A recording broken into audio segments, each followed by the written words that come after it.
Il-kap tal-Oppożizzjoni Adrian Delija ingħata għajnuna minn qraba tal-mara tiegħu sabiex ikun jista' jħallas skont pendenti ta' 80,000 euro far-retrati ta' taxxa li kienu jmorru lura snin.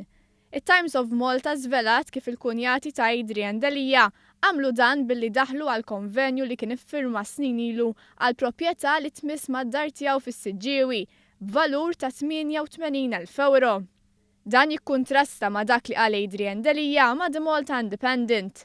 Fl-aħħar ġimgħa ta' Mejju li għadda, Adrian Delija kien qal li ħallas it-taxxa dovuta mill-bejħ tal-proprjetà kif ukoll isma ta' kumpanniji. Iżda issa jirriżulta li din id-dar għadha fuq konvenju li daħlu għalih il-kunjati tiegħu.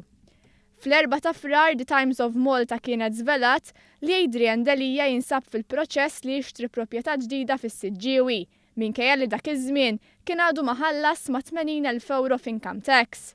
Martu Nikivella De Frimo kienet applikata l-permess biex tagħmel tibdil strutturali fil-proprjetà biex tkun tista' tniffida mad-dar li għandhom fis-Siġġiewi. L-applikazzjoni kienet daħlet għand l-Awtorità tal-Ippjanar f'Lulju tal-2016. Mal-applikazzjoni kienu daħlu ritratti tad-dar li jrid jixtri Adrian Delija. Kif jiġdu r-ritratti li tpoġġew fuq is-sit tal-Awtorità tal-Ippjanar, id-dar kienet tinsab f'istat abbandunat u fiha ma tidher l-ebda mara.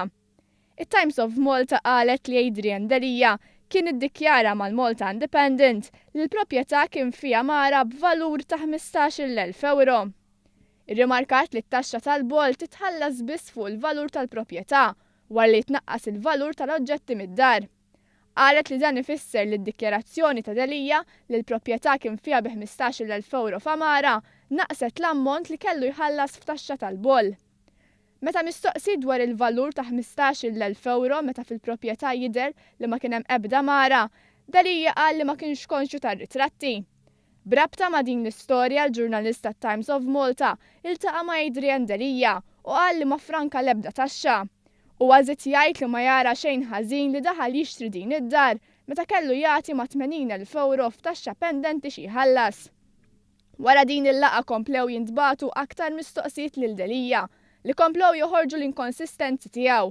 Mistoqsija li fi frar li għadda qal li kienet ifittex il-mezzi sabiex iħallas il-proprjetà meta kien ħallas diġà 88,000 euro lil bejjieħ, Delija ħareġ jgħid li l-flus riedhom għal xogħlijiet ta' tisbieħ fid-dar. Fl-istess waqt naqas milli jagħti inventarju tal-amara li kien hemm fil-proprjetà.